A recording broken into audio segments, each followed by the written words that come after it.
Good afternoon. This is Craig Valine from the Glazer Kennedy Insider Circle, Los Angeles area local chapter.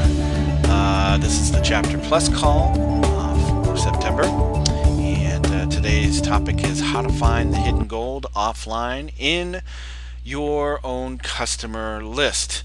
And welcome to all Chapter Plus members and Mastermind VIP members. So let's get started, won't we? Shall we? Won't we? All right. So today it all begins with the list, okay? Dan says the number one most valuable asset in a business is the list. Andrew Carnegie said, if you strip me of all my wealth, my home, my business, my bank accounts, etc., but allowed me to keep my list of customers, I shall be wealthy again within the year. Actually, I paraphrased it. He said it slightly different than that. But it's true. The value is in the list. Now, let me be clear. The value is in the relationship and value you bring to the list. Purely having a list of, people who have no interest in you, well, that won't do you one bit of good. So the value to you is in the relationship and the extraordinary value you offer the list, that you have with the list. That's what will make you wealthy. So it all begins with the trap, okay? And that's the place where the prospect's name, address, email address, phone, fax number, if possible, are captured.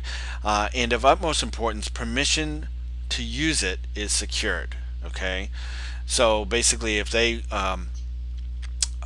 opt into your website and they get a free report in exchange for their email address, it basically says that under my own thing, it says, by giving us your email address, you give us permission.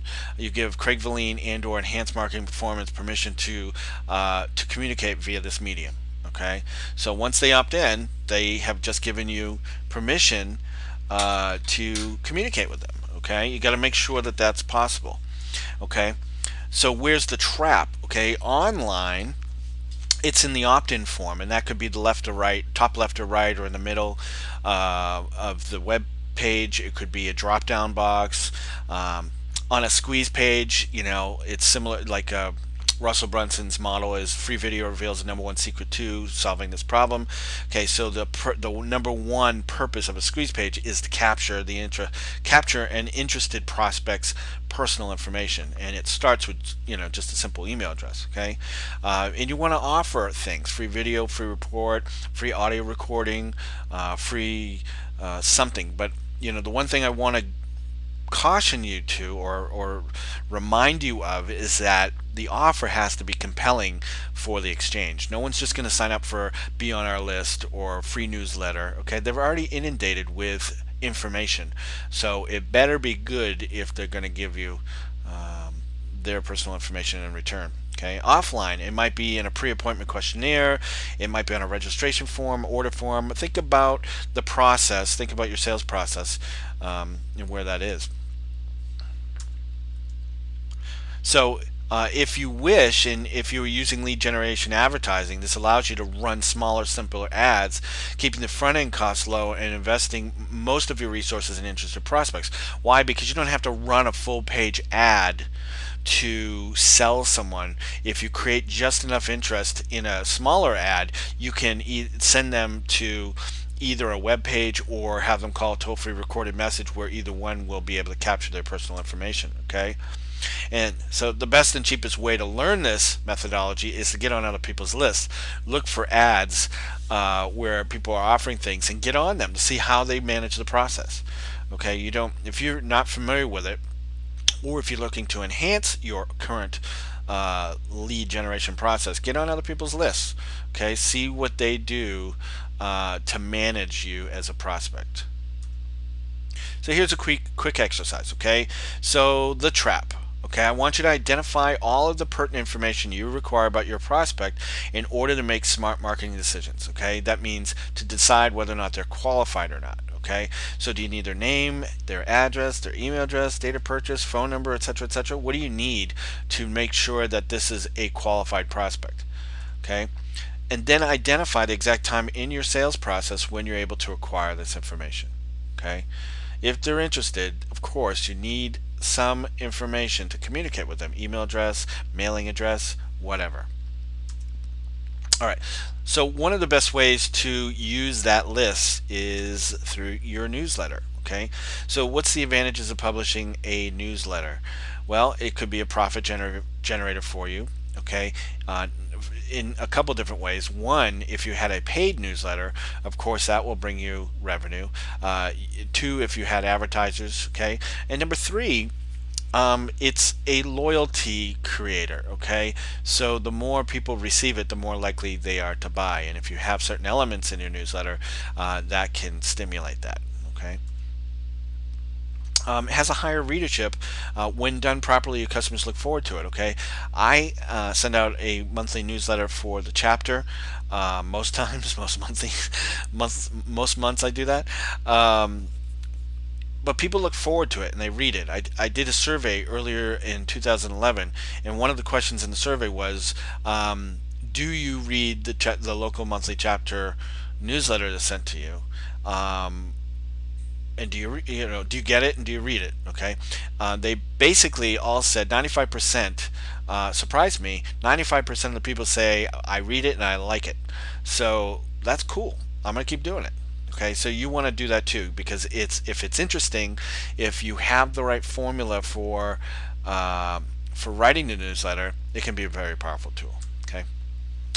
Your competition's probably not publishing one, so this gives you total advantage because you have a way of connecting with your prospects and customers, whereas they don't.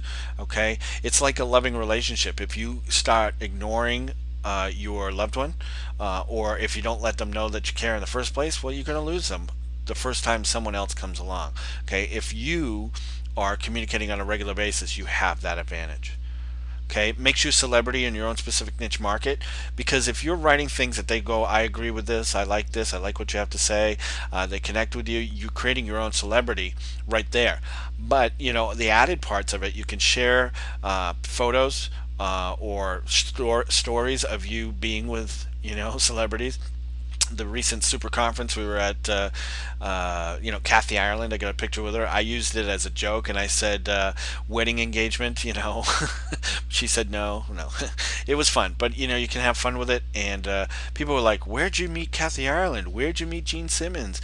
Where did you meet Cal Ripken? It's very powerful, very powerful. It's a form of branding that actually works and pays for itself. Now, in Glazer Kennedy, we say branding is secondary to response, to results. Okay, but still, branding is important, and you're going to create that through constant communication. So if you're communicating on a regular basis, the branding, your brand, your company is branded into their brain. Okay, when you stop doing that, then it doesn't. Okay, you want to indelibly brand it on their brain. My masthead, the moment they get it, number one, there's a different color newsletter every month. Okay, I kind of do that to stand out. But as soon as you open up, my masthead says the place for prosperity. In the Los Angeles area, I am branding the Glazer Kennedy group with people who know me and have heard of me. Okay, so it's a powerful secondary advantage. Once you get good at it, you actually enjoy doing it. It usually takes me 6 hours, and I didn't enjoy doing it, but I knew it had to be done. But now, I just write real quick. I have shortcut formulas to get stuff done. It's not hard for me anymore, so I actually enjoy doing it. Okay. The good thing is that if you do not enjoy doing it, you can have someone else do it. All you do is like write a paragraph, and then someone else can do it, like Jim Palmer, the newsletter guru. Okay, there are solutions for you. You don't have to do it all yourself. You can test offers in your newsletter, and if they work, then you can roll it out as a solo campaign or mailing. Okay, so you could test an offer right there and there. If there's response to it, then people want it. Versus spending $5,000 on a direct mailing, not knowing whether or not it's going to pay back or not. Okay, so there's huge advantages of newsletters. Okay, and lastly, it reminds customers to come back. Okay, Dan says every time you don't communicate with your herd on a monthly basis, you lose about 10% of them. That's not good. Okay, you've got to stay in front of them, because the one time you don't and somebody else does communicate with them, you've lost them for good. Okay. So what are the characteristics of a good newsletter? Number one is you want to send it out monthly. Okay, more than monthly, people forget about you. Like I said, every month you're not communicating with your herd, you're losing touch with at least 10% of them. You want it paper and ink. Mail, do not rely on email newsletters alone. Email deliverability stinks, and so does open rates. Okay, people don't read it. I get emails from people I love, respect, and admire, but sometimes I just don't have time to read them. Okay, sit in front of a computer. Okay, so but things I get in the mail, I keep with me, and then when I have time sitting in my car or waiting for an appointment or waiting to pick up my son, I read that stuff. Okay, especially if it it has good relevant content that I'm eager to look at.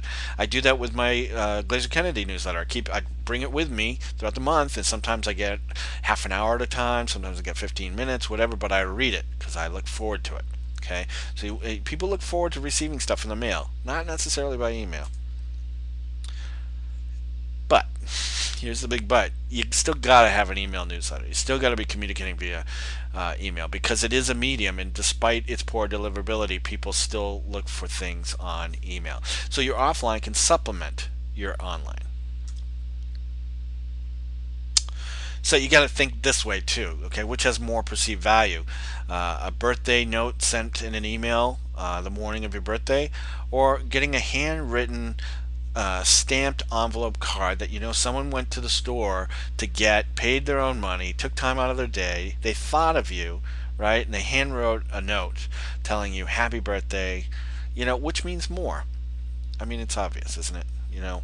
So we want to send paper and ink mailed newsletters. So what's the content of a good newsletter? You want to have some relevant content, about 20% relevant content. If you sell insurance, people don't want to read a whole entire newsletter about insurance. It just gets boring. Okay, you want to have like, I don't know, 50 to 75% non-relevant content. Okay, I'll share some content ideas in a moment. You want to talk about the common enemy. Okay, who is it for you? For some people it's the government, right? Here's what the government's doing to businesses like us. Could be friends and family members, could be competitors. Okay, so act like the common enemy. You'll be revered as a leader. Fighting for change, fighting for what's right.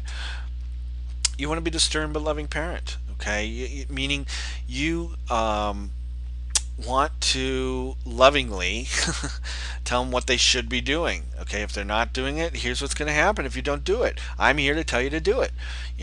So I'm here to tell you, you need a newsletter, and if you don't have a newsletter, you're going to lose your clients and your patients and your customers. Right? It goes a powerful wrong way. It shows you care without being insulting.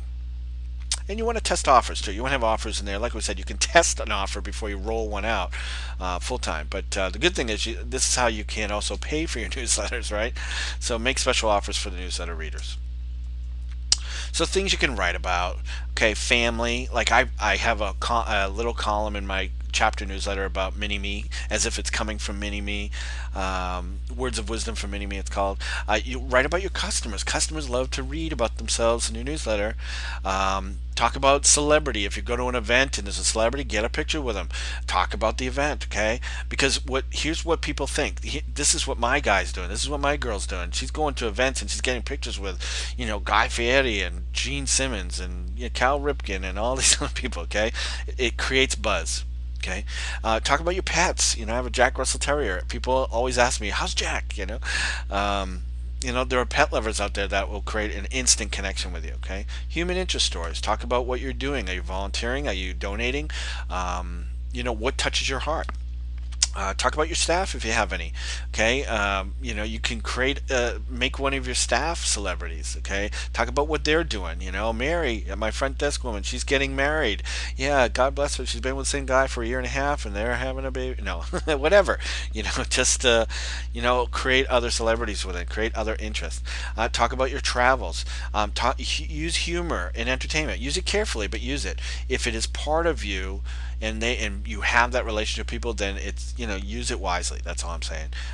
Don't be super offensive. Don't be dirty. But be lighthearted. Okay, talk about new developments in your industry, in your business, because people will be interested in that. So I just shared some examples of how people are using it. Okay, Dr. Brian Berg, our honorary life chapter member here, he uses a lot of almost all of these things in his newsletter. Talks about his family, Briley Berg, one of our members as well. He talks about his customers in his newsletter. He's created his own celebrity within himself. Okay, I mean, he does fun things to make it, really exciting to do business with referral partners and monthly promotions and everything. He uses his pets. He has 2 dogs. He uses them.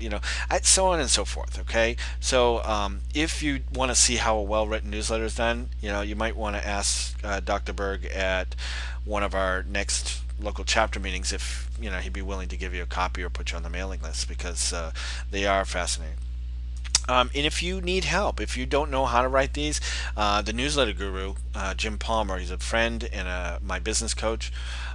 You can get help. You don't have to do it all. You can just write your one paragraph that says, hey, well, happy September, and here's what's going on in my life. Enjoy this newsletter. Call me if you need help with anything, and da da da da. And they'll do the rest. Okay, they'll add a lot of these other things in there that will make your newsletter valuable and help you connect with your clients and prospects. Okay. Here's some advanced strategies. Create multiple monthly newsletters. For instance, Glazer Kennedy has the No BS marketing letter, the gold letter, the diamond letter, marketing to the affluent letter, info marketing letter. These go to different segments of the list. So if you have different messages, you can have one general newsletter. You could create other segments of the list. Like, for instance, if you have, I deal with chiropractic as well as entrepreneurial small business owners. Okay, I also deal with consultants. Now, if I want to connect with them more powerfully, then I'm going to create a separate newsletter just for them. Okay, it's message to market match. So the more you can do that, the better. It's also topic match. Okay. Dr. Greg Nielsen's strategy. Dan talks about Dr. Greg Nielsen in Wisconsin, a lot of his chiropractor there. But if you wrote an article about a client, frame it and then take it to them and make it a publicity opportunity, a public relations opportunity. Frame it and bring it over, get a picture with the client, and then put it on their wall. It's a powerful connection strategy. I've been trying to get some of my members to do that who own professional offices. We'll get them there, but it's a powerful strategy. Great resource for connecting more powerfully with your target market through your newsletter is How to Create Personality and Copy. It's one of my favorite programs. I listen to it every couple months just to reconnect on what's important. And really being who you are, and don't be this stuffy company or this stuffy entity. Being who you are is what really connects with people. Okay, people don't do business with businesses; they do business with people. Okay, so you have to connect on a personal level, and sure, you conduct your business professionally, but they connect with you. Ultimately, they stay with you because of you. So, for newsletter marketing, every business should have a newsletter that they mail to the customers. If you don't already have one, decide on which format you want to start with and set aside the same time each month to create yours. You should have a marketing calendar that you abide by every month. If you already have a newsletter, go back over the list of content of a good newsletter that was just presented and determine how many of them you're currently using, and if not, how can you employ the ones that you're not. Okay. All right, moving on to the sales letter, another way to more powerfully connect with your list. So arguably the most successful form of direct mail there is, because it's like a salesperson sitting across the table eye to eye. With unlimited space, it allows you to tell your whole story. Okay, it's like I said, the closer you can have to being one-on-one right across the table having a conversation with someone. It allows you to use the 3 most read parts of direct mail, the headline, the PS, and captions underneath pictures or photos. And since it comes in an envelope, you can add other items to be enclosed in it, okay, that enhance the sales process. So the two most common types of envelopes are the teaser envelope, and that's best when used with a group of people who already know you and are interested in your message. And you want to use the entire envelope. Don't, Dan says white space leaves, has no purpose. Okay, if there's room on the envelope, use it to your maximum capacity. The second one is the blind one, and this is best when used with a list of people who don't know who you are. You don't have labels, no company name, no teaser copy. Use a live first class stamp. You handwrite it, okay, or you have print that looks handwritten, and it works because it looks like it's coming from a friend. So if you would use a postcard, okay, so sales letter and or postcard, okay, so here's an advanced sales letter strategy. The official looking envelope and letter, that looks like it's coming from, Priority Mail or Priority Express or something like that. If you use a postcard, you get lower postage rates, which is kind of cool. I think it's 28 cents now versus 48 cents. Immediately identified as advertising, so you want to use it primarily to people that know you. However, if the message is clear and powerful and compelling and relevant, you can drive them to a website or to some other place where they can get more information. It's great when you're using it in sequence. I wouldn't recommend it as your primary sequence, but maybe a follow-up. Rules to follow: since you never know what side they'll see first, have the offers on both sides and have the deadline on both sides. Okay, remember, it's not a direct response offer. It's not a direct response mailing if it doesn't have an offer or a deadline, but you want to have it on both. Okay, and if you have blank space, insert a testimonial. Okay, you do have testimonials, don't you? All right, so here's some resources. I mentioned them earlier in the presentation. Jim Palmer, the newsletter guru, will help you with your newsletter. They have different levels of service, but they have concierge service where they'll do it all for you. All you have to do is just send them some copy, like a paragraph or something just for your introduction or your welcome paragraph, right? And they'll do everything. Okay, they even have a service where if you want to do it yourself but you need some filler copy and everything, they have that too. So go to craigsnewslettersecrets.com. That's craigsnewslettersecrets.com. Click on No Hassle Newsletters. And also, I encourage you to go to the Resource Center at GKIC. The website is right there, gkicresources.com/go/Craig Valine. Hey, look, I don't make $1 million off of referring you, but it's a little thing to help me keep on doing what I do so passionately. So if you could use that link, I would appreciate it. I do get a small commission, but it's very small. So, and it lets them know that I am referring you to that page. So, how to create personality and copy. It's 2 CDs. It's about an hour and a half long. Comes with a transcripts. One of my favorite programs. So definitely get it if you can. So, after listening to this presentation, if you have if you have questions or comments, or you want to say hi, whatever, please leave them below this video, or email me directly. Okay, the benefit of leaving it below the video is that others may see your comments and may benefit from the answer in return. So feel free to do that. That's it for today. Please, have a newsletter, communicate with your list, build your list if you don't already have one, put them into an organized format so you can communicate with them often, but exploit it. There's gold in them dar lists. Okay, you have to communicate on a regular basis. Okay, you have to sell, you have to make offers to the list. That's how you make money. Okay, but provide value and provide and connect with them on a regular basis. Okay, tell them what's going on in your life, tell them, connect with them, share resources, share stories. Okay, stories build relationships, stories build connection. Okay, that's up to you to do. So this is it. This is Craig Valine, your guy for Glazer Kennedy Insider Circle, ending this call. I look forward to seeing you soon, and here's to great success. Have a great month. Bye now.